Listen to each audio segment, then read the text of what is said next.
ఏపీలోని మొదటిసారిగా పూర్తి సురక్షిత నొప్పిలిని ఎండోస్కోపీ హరిణి హాస్పిటల్లో మాత్రమే. నమస్కారం, నేను మీ జాహ్నవి. మనతో ఉన్నారు ప్రముఖ జ్యోతిష్య వాస్తు పండితుడు, జ్యోతిష్య వాస్తు శిక్షణ నిపుణులు, లలిత ఉపాసకులు బ్రహ్మశ్రీ నానాజీ పట్నాయక్ గురువు గారు. మాట్లాడేద్దాం. నమస్కారం గురువు గారు. శ్రీమాత్రే నమః. గురువు గారు, శత్రు బాధలు తొలగాలన్నా, అప్పుల బాధలు తీరాలన్నా నరసింహ స్వామిని పూజించాలని ఎక్కువగా చెప్తూ ఉంటారు కదా. ఈ రోజు నరసింహ జయంతి అట కదా. అయితే ఎందుకు శత్రు బాధలకి, అప్పుల ఇబ్బందులకి నరసింహ స్వామిని పూజించాలి? అండ్ ఈ రోజు ఆయనని ఏ విధంగా పూజించడం వలన నిజంగా అవన్నీ దోషాలు తొలగిపోతాయంటారు? నరసింహస్వామి పూజిస్తే ఎందుకు తగ్గుతాయి అంటే, నరసింహస్వామి ఈజ్ ఒక్కొక్క ప్లానెట్ యొక్క ఎనర్జీ ఒక్కొక్క రూపంలో వస్తూ ఉంటుంది మనకి.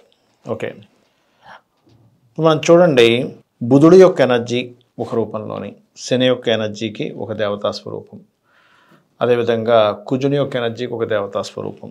ఓకే, అదేవిధంగా రవి యొక్క ఎనర్జీ ఒక దేవతా స్వరూపం.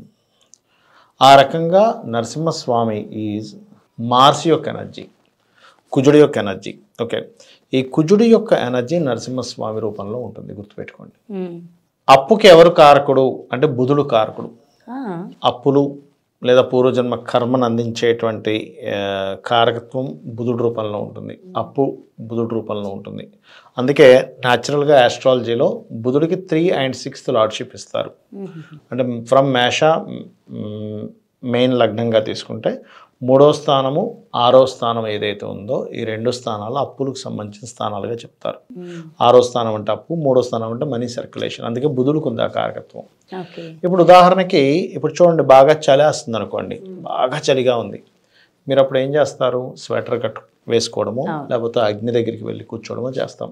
అంటే ఏంటి? దానికి ఎగ్జాక్ట్లీ ఆపోజిట్ ఎనర్జీ ఫామ్ అవ్వాలి. అక్కడ ఆపోజిట్ ఎనర్జీ ఫామ్ అయితే ఆ ఎనర్జీ తగ్గుతుంది. ఓకే, ఈ అప్పులకు సంబంధించినటువంటిది ఏదైతే ఉందో అది క్లియర్ అవ్వాలి అంటే బుధుడి యొక్క ఎనర్జీని కంట్రోల్ చేయగలగాలి. బుధుడి యొక్క ఎనర్జీని కంట్రోల్ చేయడానికి మనకి రకరకాల మార్గాలు చెప్పారు. మనం గతంలో చాలా వీడియోల్లో విన్నాం. ఓం అపర్ణాయే నమః అనే నామస్మరణ ఖచ్చితంగా అప్పుల్ని క్లియర్ చేస్తుంది అనేటువంటిది ఉంది. అవును, చాలా సందర్భాల్లో చెప్పారు. అది ప్రూవ్ అయ్యి చాలా మంది వాళ్ళ ఫీడ్బ్యాక్ కూడా ఇచ్చారు, పాటించిన వాళ్ళు. అలాగే మార్స్ యొక్క ఎనర్జీ ఫామ్ అవ్వడం అనేటువంటిది నరసింహస్వామి ఆరాధన కానీ, సుబ్రహ్మణ్యేశ్వర స్వామి ఆరాధన కానీ, కొన్ని శక్తి దేవతా స్వరూపాలు ఉన్నాయి. ఎందుకంటే మార్స్ శక్తికి కారకుడు, ఎనర్జీ అండ్ శక్తికి కారకుడు మార్స్. ఈ శక్తి మీ దగ్గర ఎప్పుడైతే ఈ ఎనర్జీ ఫామ్ అయ్యి ఉందో నరసింహస్వామి రూపంలో, అప్పు అనేటువంటి బుధుడి యొక్క ఎనర్జీ తగ్గుతుంది. అందుకని నరసింహస్వామి జయంతి రోజు ప్రత్యేకంగా నరసింహస్వామికి పూజలు చేస్తారు, చందనంతో పూజ చేస్తారు. అంటే ఇంట్లో నరసింహస్వామి యొక్క పటం ఉన్నట్లయితే ఒక పల్లెల్లో కొంత చందనం తీసుకొని నరసింహస్వామి మంత్రం చదువుతూ ఒక్కొక్క చందనం చుక్క అక్కడ పెట్టడం, లేకపోతే పటానికి రాయడము, ఈ రకంగా చేస్తారు. చేసి దానిమ్మ పండు నైవేద్యంగా పెట్టాలి. దానిమ్మ పండు, ఎర్రటి పుష్పాలతో పూజ చేయడం. అంటే ఫైరీ ఎనర్జీని మీరు ఆస్వాదిస్తున్నారు. అంటే అక్కడ దీన్ని ఆ ఫైర్ ఎనర్జీ రిలేటెడ్ సంబంధించిన దాంతో యాక్టివేట్ చేసుకుని కుజుడిని స్ట్రాంగ్ చేసుకుంటున్నారు. మార్స్ స్ట్రాంగ్ అయ్యాడు మీ జన్మజాతకంలో, ఉదాహరణకి మార్స్ స్ట్రాంగ్గా లేడు, మెర్క్యూరీ నెగిటివ్ ఎనర్జీలో స్ట్రాంగ్గా ఉన్నాడు, అప్పుల బాధలు పెరుగుతాయి. అలా కాకుండా మెర్క్యూరీ ఎనర్జీని తగ్గించి, నెగిటివ్ ఎనర్జీని తగ్గించి మార్స్ పాజిటివ్ ఎనర్జీని పెంచుకున్నట్లయితే అప్పుల బాధల నుంచి క్లియర్ అవుతాడు. ఓకే, అంటే నరసింహ జయంతి అని కాదు, జనరల్గా కూడా ఎప్పుడైనా సరే ఇది చేస్తే ఆ ఫలితం ఉంటుందంటారు?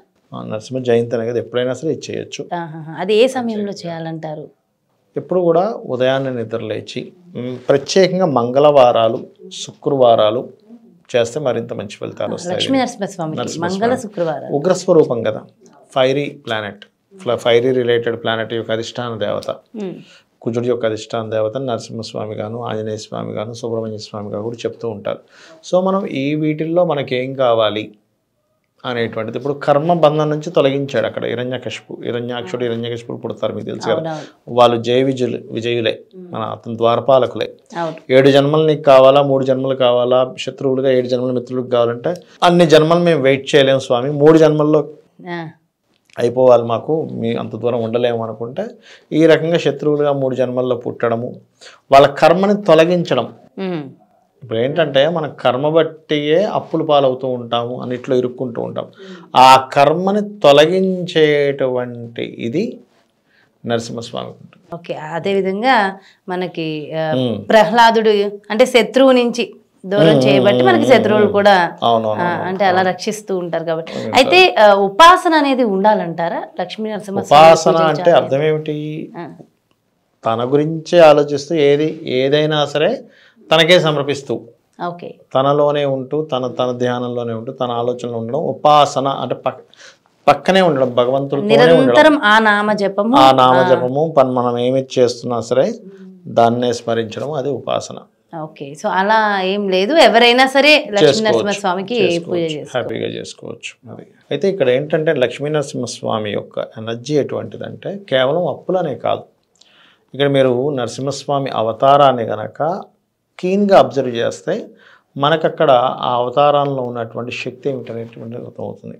ఓకే, హిరణ్యకశిపుడు అనేటువంటి ఒక ఎనర్జీ, నెగిటివ్ ఎనర్జీ ఎలాంటిదంటే నేను ఎట్టి పరిస్థితుల్లోని నేను చావను అనుకునేటువంటి ఒక నెగిటివ్ ఎనర్జీ. అంటే ఏంటి? పగలు రాత్రి, పగలు కానీ రాత్రి కానీ, పగలు రాత్రి నాకు చావు ఉండకూడదు, పగలు కానీ ఉండకూడదు, రాత్రి ఉండకూడదు, ఇంట్లో ఉండకూడదు, బయట ఉండకూడదు, ఎటువంటి వెపన్స్తో ఉండకూడదు, నరుతో కానీ మృగంతో కానీ ఉండకూడదు అని కోరుకున్నాడు. సోర్స్ లేదు అంటే ఏంటి? ఆ జీవుడు ఎక్కడా కూడా భగవత్ సంబంధించిన ఎనర్జీతో ఎక్కడా కూడా చనిపోవడానికి, ఆ నెగిటివ్ ఎనర్జీ చనిపోవడానికి వీలు లేనటువంటి కోరికను కోరుకొని ఉంది. ఒక నెగిటివ్ ఎనర్జీ ఎట్టి పరిస్థితుల్లో చనిపోవడానికి వీలు లేకుండా ఒక కోరిక కోరుకుంది. మన కర్మ కూడా ఎట్టి పరిస్థితుల్లో మనం పోవడానికి వీలు లేని స్థితిలో ఉందనుకోండి.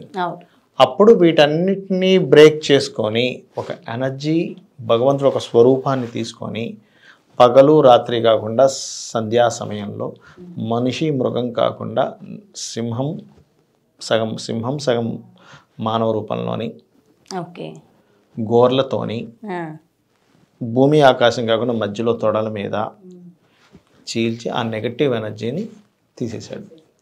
అలాగే ప్రతి మనిషిలో కూడా ఆలోచన రూపంలోనో, వాళ్ళ కర్మ రూపంలోనో, వాళ్ళ సిచ్యువేషన్స్ రూపంలోనో ఉంటుంది. ఆ సిచ్యువేషన్స్ రూపం నుంచి బయటపడేటువంటిది ఏదైతే ఉంటుందో ఆ బయటపడేటువంటి స్వరూపమే నరసింహస్వామి. ఓకే, ఉగ్ర స్వరూపం. ఎస్. సో ఆ లక్ష్మీ నరసింహస్వామిని దర్శించుకున్నా సరే నాకు తెలిసి అంటే ఒకసారి స్మరించుకున్నా కూడా చక్కటి ఫలితాలు వస్తాయి. సో చాలా చాలా చాలా బాగా ఎక్స్ప్లెయిన్ చేశారు గురుగారు, థ్యాంక్ యూ సో మచ్. శ్రీమాత్రే నమః. సో చూసారు కదండి, శత్రు బాధలు తొలగాలన్నా, అప్పుల సమస్యలు, అప్పుల బెడదల నుంచి బయటపడాలన్నా మరి ఉగ్ర నరసింహస్వామి పూజ విధానం ఏంటి, ఏ విధంగా పూజించాలి, ఏ విధంగా స్మరించాలి, దానివల్ల కలిగే ఫలితాలు ఏంటనేది ఎంతో చక్కగా వివరించారు కదా గురువుగారు. మరో చక్కటి కార్యక్రమంతో మళ్ళీ మీ ముందుకు వచ్చేస్తాం.